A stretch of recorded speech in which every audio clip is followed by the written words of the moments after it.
Olá pessoal, hoje a gente vai falar sobre o medo.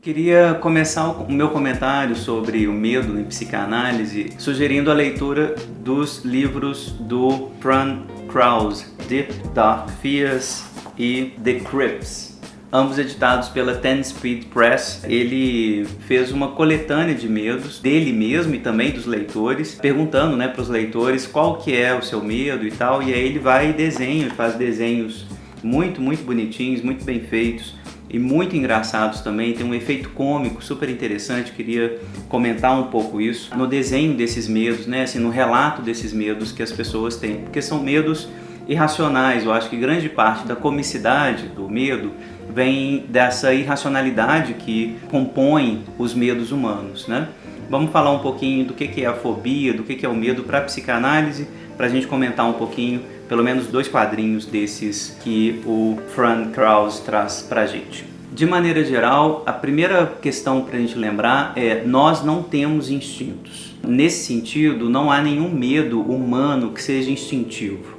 mesmo aqueles que posteriormente vão ganhar um certo formato instintivo. O medo do fogo, o medo do animal selvagem, o medo da altura, etc. Mas esses medos, vamos lembrar, não estão inscritos na nossa biologia, não são automáticos, não são hereditários, não são os mesmos, presentes em todos os membros da nossa espécie. Ou seja, eles não estão regulados pelo instinto. Tem gente que, na verdade, sente excitação diante desses objetos que certamente produzem medo na maioria de nós. O fogo, a altura, os animais selvagens, tudo isso pode ser fonte de muito prazer, inclusive, fonte de muita excitação, curiosidade, e não do medo, do pânico, de alguma coisa da ordem da recusa. Lembrando isso, é importante imaginar então que o medo tem uma dinâmica psíquica específica, que ele tem um mecanismo para ser produzido. O primeiro mecanismo do medo é a projeção. Isso está muito claro nas fobias. O famoso caso clínico do pequeno Hans, no qual é descrita a análise de uma criança conduzida pelo pai mesmo dessa criança, que é orientado, supervisionado pelo Freud, no qual a gente tem a narrativa desse menininho de 5 anos de idade que tem medo que o cavalo morda ele e morda no pipi dele. E aí o Freud ele se questiona, mas por que ele vai ter medo de cavalo? E era um medo insuportável. Imaginem viver em Viena no final do século XIX, começo do século XX, tendo medo de cavalo. Era praticamente impossível sair às ruas sem crises de pânico, Era um sofrimento muito intenso esse do pequeno Hans, que devia mesmo ser cuidado, devia ser tratado. Mas um medo absolutamente irracional. Observem desde já, o cavalo não vai morder a criança, não é assim que as coisas funcionam. Então, o Freud vai se questionar, esse medo do cavalo certamente diz respeito a outra coisa, não é do cavalo que ele tem medo. E qual que é a interpretação que o Freud vai chegar junto com o pai do Hans? O Hans tem medo do pai castrá-lo, O Hans tem medo disso, mas também ele tem ódio disso. Ele tem ódio ao pai, ele também gostaria de castrar o pai, ele também gostaria de punir o pai. E é essa dinâmica edípica que tem que se transformar na medida em que é recalcada, na medida em que é reprimida, no medo, na fobia da criança. Então, a psicodinâmica clássica da fobia é assim estabelecida pelo Freud. Trata-se de algo, de um desejo que retorna vindo de fora, transformado na medida em que é um disfarce para um desejo edípico anterior, um desejo inconsciente anterior. Então, ali onde eu desejava castrar o meu pai, onde eu desejava matar o meu pai, eu sou punido pelo inconsciente, eu sou punido pela culpa, e eu, ali onde desejava matar o meu pai, vou receber em troca uma punição por isso, O meu pai vai me castrar, o meu pai vai me matar. Ou seja, eu começo a disfarçar essa ideia projetando o desejo para fora. Ali onde havia ódio, retorna como medo. Essa fantasia persecutória, essa fantasia de retaliação pode ser uma resposta à culpa que a criança também já está sentindo, a ambivalência que a criança sente, né? Ele ama o pai, mas odeia o pai, né? E ali onde ele odiava o pai, ele não tolera esse ódio, projeta esse ódio para fora, então, para se proteger dele, e esse ódio retorna para ele, né, na forma do medo, né? Eu tenho medo que esse cavalo, que me odeia, num certo sentido, venha a me machucar. Então essa é uma explicação geral da fobia, ou seja, o processo defensivo a ser salientado nessa lógica do medo é a projeção, né? Aquilo que vem de fora, na verdade, diz respeito a algo interno, a um desejo interno nosso, a uma fantasia interna nossa. Então essa me parece a grande chave de leitura de todos os medos do humano.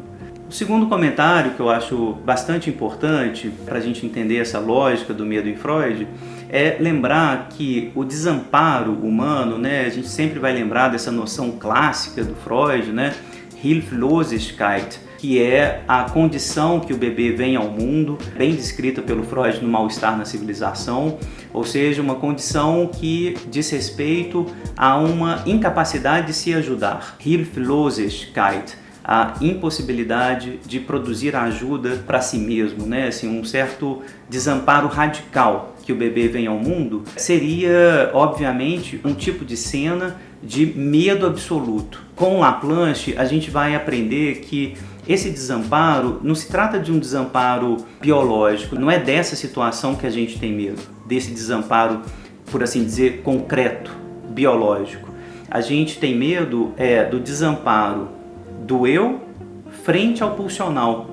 Esse desamparo biológico é só, por assim dizer, um certo modelo para o desamparo que aparece na fobia, que aparece no medo propriamente dito. Esse medo que a criança tem, que é um medo muito típico, o medo do escuro, por exemplo, de ficar sozinha, ele vai ser mitigado diante da palavra do outro. É uma passagem muito bonita, né, do Freud, ele lembra disso, quando a criança pede para o adulto que está ali ao lado falar no quarto escuro, ela diz, né, quando você fala fica mais claro aqui. Ou seja, a questão não é a escuridão, a questão é a ausência do outro que faz um certo tipo de suporte para o sujeito, suporte para o eu, um tipo de auxílio ao eu.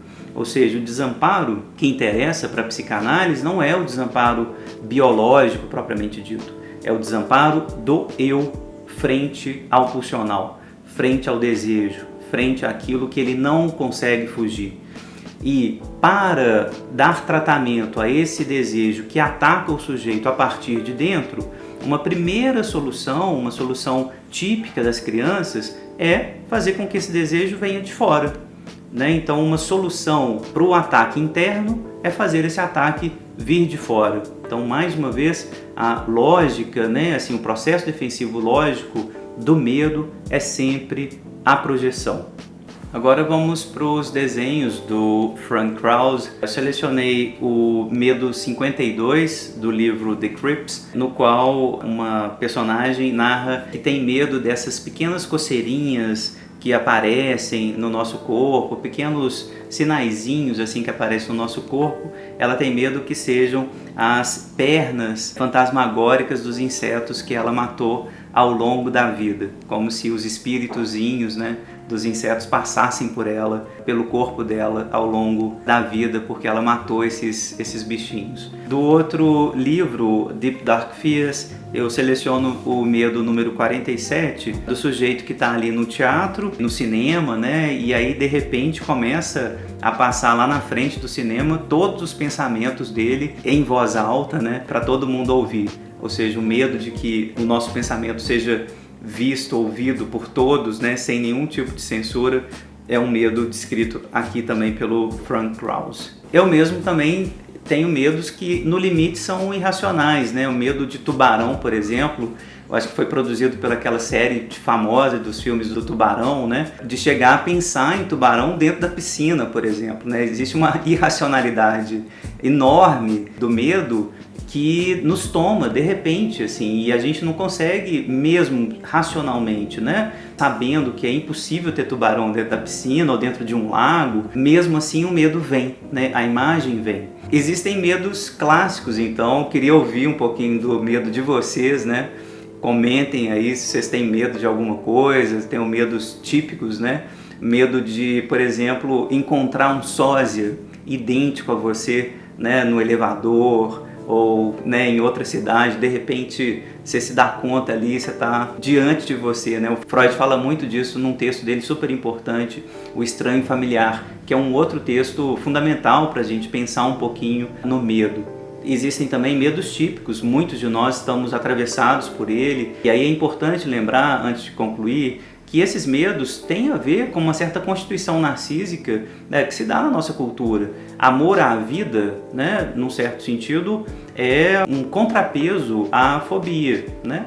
Então, assim, o investimento narcísico, ele é, de maneira geral, um investimento fóbico, né? Ele produz fobia, né? O investimento narcísico, na medida em que fecha o narcisismo, que constitui as nossas fronteiras, imediatamente, como consequência, o rompimento dessas fronteiras é consequência lógica da constituição da fronteira. Então, o narcisismo, ele é quase que necessariamente produtor de algo fóbico. Para terminar, queria sugerir um livro muito legal sobre medo do Adam Phillips, chamado Terrors and Experts. Vou deixar o link também para esse livro aqui na descrição do vídeo. Nesse capítulo específico, que se chama Medos, Fears, o Adam Phillips, ele conta uma história do Mullah Nasruddin. Também tem uma lógica, né, de associar a fobia e um efeito cômico que vale a pena a gente ouvir. Phillips conta a história do Mullah Nasruddin, que estava ali jogando milho aleatoriamente no lugar onde ele estava, e aí os discípulos dele chegam e perguntam: mas por que você está jogando milho? O que está acontecendo? E Nasruddin diz assim: bom, é porque aqui eles afastam os tigres que tem aqui. E os discípulos, espantados, falam assim: uai, mas nessa região toda aqui, nesse país todo, não tem tigre. E aí o Mullah diz: está vendo como funciona? Essa lógica de usar um determinado recurso supersticioso para afastar um certo medo é uma lógica também presente em muitos de nós. Então a superstição, né, ou medidas protetivas, né, contra o medo são medidas, mais uma vez, narcísicas, medidas que vão proteger supostamente a nossa unidade, vão proteger a nossa constituição. Então o Adam Phillips vai também nessa direção, associando fortemente o medo como uma determinada consequência da constituição narcísica. Na página 52, por exemplo, ele vai dizer que o medo ele acaba se tornando um certo tipo de matriz, de fundamento da ilusão de independência do eu, a impossibilidade de mestria que sempre vai atormentar o eu. O medo é quase que um lembrete, uma cicatriz permanente dessa falta de mestria, dessa falta de independência absoluta que o eu tem diante do mundo, diante de si mesmo. É como se fosse uma cicatriz daquele desamparo originário, como se o desamparo diante da pulsão sempre fosse relembrado em forma mitigada, em forma já organizada através do medo. Por último, eu gostaria de lembrar que o ataque pulsional cru é a angústia. Em alemão, Angst, que é a palavra que o Freud tem tanto para ansiedade, quanto para angústia, quanto para medo, em alemão essa palavra acaba gerando uma série de confusões, porque ela tem esses múltiplos sentidos, mas do ponto de vista da teoria freudiana, é muito possível a gente fazer um tipo de crescendo de trabalho psíquico que a gente vai da excitação crua, ataque pulsional ao eu, essa excitação tendo um primeiríssimo contorno, um primeiríssimo trabalho, ela já se transforma em angústia, um pouco mais de quantidade de trabalho psíquico associado, portanto, a representações palavras, associados a mais contornos, essa angústia, ela se transforma nos afetos, dentre os quais eu destaco o medo, né? Então, essa objetalização né, essa ligação da excitação a um objeto, a palavra, ao contorno, é o que vai fazer com que o eu se proteja do ataque pulsional. Então, um ataque pulsional puro e simples é quase que insuportável, ele rompe as fronteiras do eu.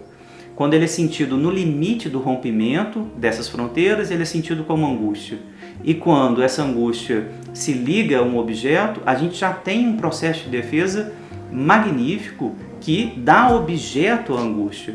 Dar um objeto à angústia é transformar a angústia em medo. E isso já é uma medida defensiva, isso já é, né, de certa forma, uma tentativa de controlar esse ataque interno, agora fazendo com que esse ataque venha de fora. Do ataque externo eu consigo me proteger melhor, do ataque interno é impossível fugir. Então é essa a explicação do Freud, de maneira geral, para o medo. E é isso que faz o medo ter esse efeito cômico, porque cada um vai ter um tipo de mecanismo singular para projetar esse desejo interno para fora. Então o medo do inseto, né, o medo de coisas banais, né, que vai produzir um efeito cômico em todos nós. É como se a gente reconhecesse, pensando um pouquinho na lógica do xiste que o Freud traz, é como se a gente reconhecesse o trabalho psíquico que o sujeito teve, ao qual a gente está se poupando, vendo todo esse trabalho, todo esse desgaste que o sujeito tem, né, tendo medo de uma lagartixa, ou de um inseto, ou de um passarinho, ou de galinha, enfim, medos absolutamente irracionais, mas que devem ser, vamos lembrar aqui de forma bem prudente, que devem ser muito respeitados, que devem ser muito acolhidos na clínica, né? Um medo, por mais banal que ele seja, por mais irracional que ele seja, né? O medo de andar de elevador, o medo de andar de avião, o medo do passarinho, o medo do inseto, ele tem que ser respeitado, ele tem que ser acolhido na clínica, né? O medo diz muito de um ataque da angústia, de um ataque pulsional gravíssimo às vezes, que guarda esse componente cômico, que guarda esse componente irracional, mas que tem que ser ouvido com cautela, com prudência dentro da clínica. No limite, impossível viver sem medo. No limite, como Freud está articulando a constituição narcísica a algo da fobia, no limite talvez seja impossível viver sem algo ali projetado para fora, algo do pulsional projetado para fora e que retorna, né, enquanto ataque persecutório. Talvez seja impossível a gente conceber a vida humana sem algo do medo e o seu correlato, algo da coragem, algo que faz a gente avançar, que faz a gente enfrentar exatamente com desejo esse objeto desconhecido, essa coisa que nos fica convocando, né, com enigma, com uma certa violência que a gente ao mesmo tempo tem medo, mas deseja muito. É muito importante lembrar também que muitas e muitas vezes o objeto que nos produz medo é o objeto que a gente deseja também. Nós desejamos muito esse objeto, nós desejamos algo que esse objeto produz ou que faz lembrar. Se essa tese estiver correta, a tese do Freud de que o ataque pulsional é aquilo que vai para fora, que é projetado e volta, vamos lembrar que o ataque pulsional é o desejo. Então o desejo é que eu não consigo visualizar, né? Eu que não consigo aceitar, mas é o que o inconsciente está desejando, é o que a minha fantasia está desejando. Portanto, esse objeto de medo é também um objeto que articula o meu desejo, que diz do meu desejo. Então o correlato da coragem, né, nessa história ali, a gente pensando nos nossos grandes heróis, né, os heróis que vão enfrentar as grandes navegações, os astronautas que vão em busca dos novos mundos, né, enfim, os grandes heróis que vão fazer mergulhos em águas nunca antes conhecidas, né, essas pessoas que têm uma coragem heróica, são pessoas que nos inspiram exatamente porque eles mostram pra gente como que esses objetos terrificantes são também objetos de desejo. E além dos nossos limites, enfrentar todos os nossos limites, são fantasias, por exemplo, narcísicas, onipotentes, muito importantes pra gente.